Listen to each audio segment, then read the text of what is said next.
got your boy here, Adam Spencer, aka Crypto Man. That's right, guys. I'm here with another exciting episode for you.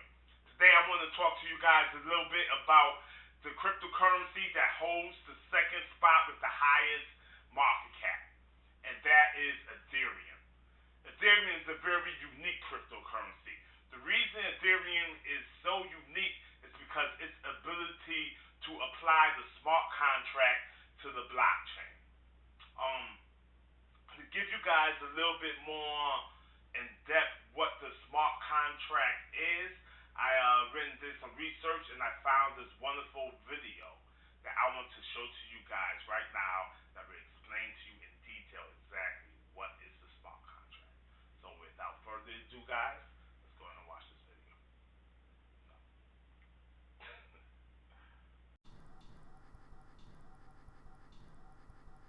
One of the key technology innovations of second-generation blockchains has been the development of what are called smart contracts. Smart contracts are computer code that are stored inside of a blockchain, which encode contractual agreements. Smart contracts are self-executing, with the terms of the agreement or operation directly written into lines of code, stored and executed on the blockchain computer. A contract, in the traditional sense, is a binding agreement between two or more parties to do or not do something. Each party must trust the other parties to fulfill their side of the obligation. They are a written or spoken agreement that is intended to be enforced by law. A multiplicity of different contractual agreements form the institutional foundations to our modern society and economy, which have evolved since ancient times. If we think about something as seemingly simple as a cafe serving a cup of coffee, we will see that this process is really enabled by a massive amount of contractual agreements between different parties that enable them to cooperate in delivering that outcome. Contracts between employees and employer of the coffee shop, contracts that provide workers with health coverage, contracts that ensure the coffee shop, contracts between suppliers along the supply chain, contracts between property owner and tenant, etc. Our economies are powered by a massively complex set of contractual agreements that are currently created and enforced by centralized organizations like insurance companies and banks, which themselves are supported by the ultimate centralized authority in the system, the nation-state's institutions. Our societies and economies are almost completely dependent upon third-party organizations to maintain and enforce those contractual agreements. Smart contracts feature these same kind of agreements to act or not act, but they remove the need for the trusted third party between members involved in the contract. This is because a smart contract is both defined by the computer code and executed or enforced by the code itself, automatically without discretion. As such, blockchains and smart contract technology can remove the reliance on centralized systems and enable people to create their own contractual agreements that can be automatically enforced and executed by the computer code. These smart contracts are decentralized in that they do not subsist on a single centralized server, but are distributed and self-executing across a network of nodes. This means that untrusted parties can transact with each other in a much more fluid fashion without depending upon third parties to initiate and maintain the rules of the transaction. Likewise, smart contracts enable autonomy between members, meaning that after it is launched and running, a contract and its initiating agents need not be in further contact. One illustration of this concept is a vending machine. Unlike a person, a vending machine operates algorithmically. You provide the source input of money and product selection, which the machine takes as input and simply executes on a rule automatically to produce the pre-specified output. The same instruction set will be followed every time in every case. When you deposit money and make a selection, the item is released. There is no possibility of the machine not wanting to or not feeling like complying with the contract, or only partially complying, as long as it's functional. As another example, we can think about a situation where 4 people pool their money to make a joint investment that will return interest to them. A smart contract could be programmed on the blockchain to take any interest that is created, divide it into 4, and send each amount to the corresponding wallets of the different stakeholders. A smart contract is then really just an account on the blockchain that is controlled by code instead of by a user. Because it's on the blockchain, it is immutable. That means the code cannot be changed, and thus all participants in this investment can be assured that they will get their fair share automatically. The code dictates how the process will take place, and no individual has the power to change it. No individual, no organization, no government can censor, alter, or manipulate the contract. In this respect, it's often said that code is law, in the sense that the code will execute no matter what. Of course, computer code has been for a while now acting as the law. For example, as services have gone online, we're increasingly faced with web forms that strictly control what inputs are allowed. If you want to buy an item on iTunes USA, then you'll have to have a credit card with a US address. The system will also enforce this by not letting you complete the purchase with an incorrect address. As another example, a logistics company could use smart contracts to execute code that says, if I receive cash on delivery at this location, then trigger a supplier request to stock a new item, since the existing item was just delivered. A combination of smart contracts with blockchain encoded property gives us the idea of smart property. Smart property is simply property whose ownership is controlled via blockchain encoded contractual agreements. For example, a pre-established smart contract could automatically transfer the ownership of a vehicle title from the holding company to the individual owner when all the loan installments have been cleared.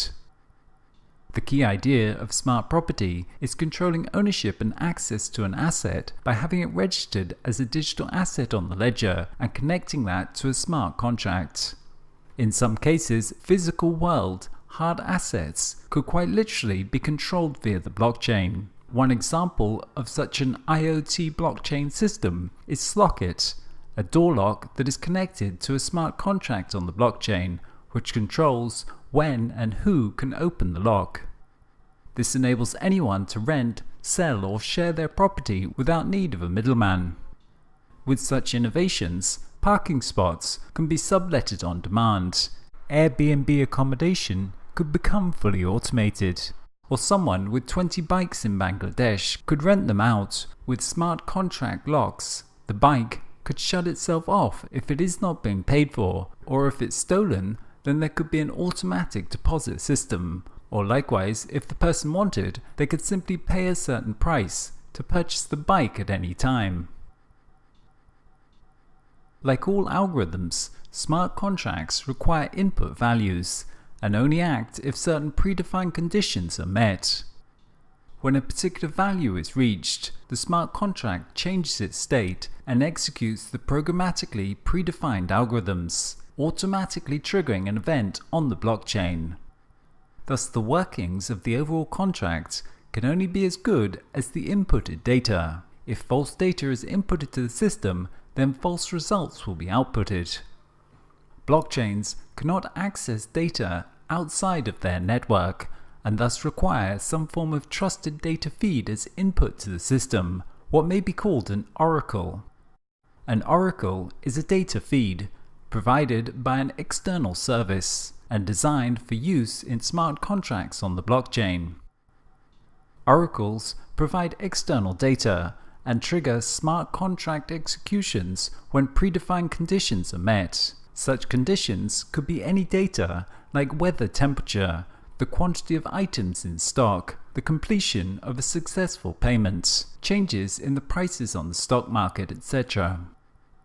An oracle in the context of blockchains and smart contracts, is then an agent that finds and verifies real-world occurrences and provides this information to a blockchain to be used by smart contracts.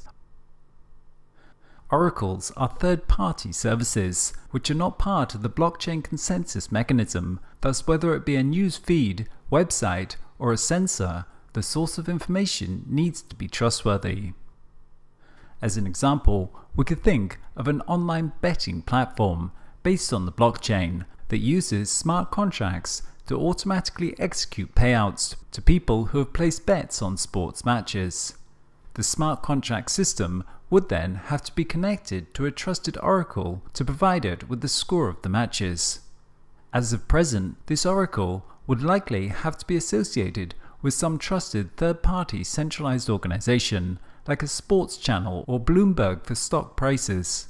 However, in the future, through datafication and IoT pervasive sensing, this might also be automated given the use of advanced analytics, using automated oracles that draw data from a myriad of sources and complex analytics to find cross-correlations that provide a statistical assurance that, for example, a given event occurred or did not occur.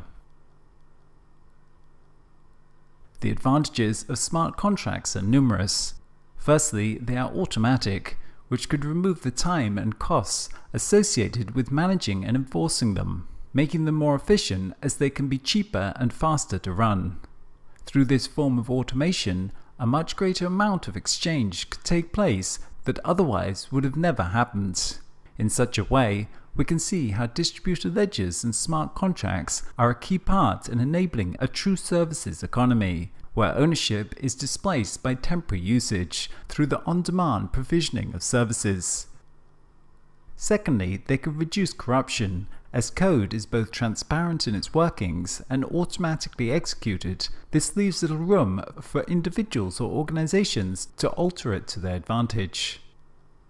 Thirdly, they can reduce dependency upon centralized organizations, as people may be able to set up their own contractual agreements peer-to-peer, thus limiting the arbitrary power of centralized organizations.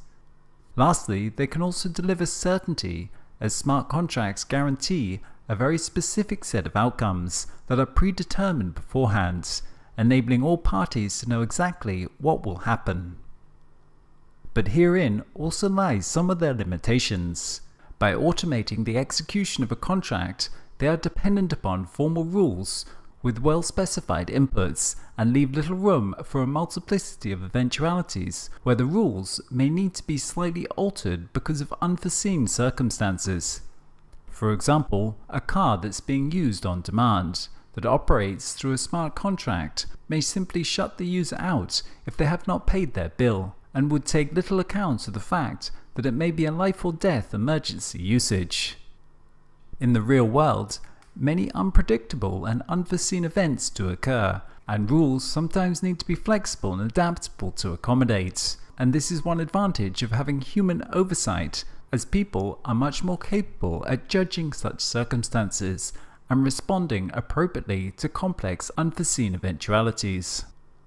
So the degree to which we can automate contracts is relative to the kind of environment that it's being operated in, and in more complex situations there will often need to be some form of governing body to intervene when needed, and this creates new complications surrounding governance that are still yet to be figured out.